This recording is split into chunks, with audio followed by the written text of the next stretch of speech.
Hi everyone, in this video I'm going to show you how to recover deleted photos or post or whatever reels or whatever you just posted over the Instagram, how to recover it. We will just go over to Instagram here. Once we're here Instagram, I will just first of all delete and I will show you how you can recover it. For example, we just go here, right? And I will just click on delete, right? So this is deleted. So let's give it a few seconds. It will just delete in few seconds right here. Okay, so this is deleted. Now what we have to do, we have to again, so this is the home page or interface.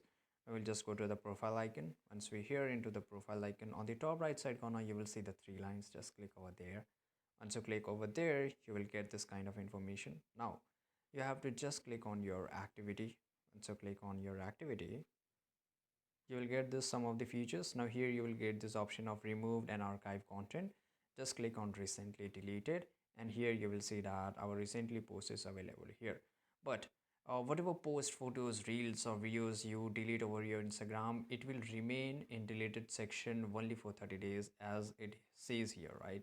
So make sure here it says that 30 days. So yeah, so may you can only recover it. I will just click on this and we will click on restore. So once we click on the restore, our post will get restored. Let me show you. We'll just go back, right? Once you go back here, you can see that we'll just refresh this. Once you refresh this, you can see that our post is back, right? So I hope you found this video very useful. If you did, make sure to subscribe.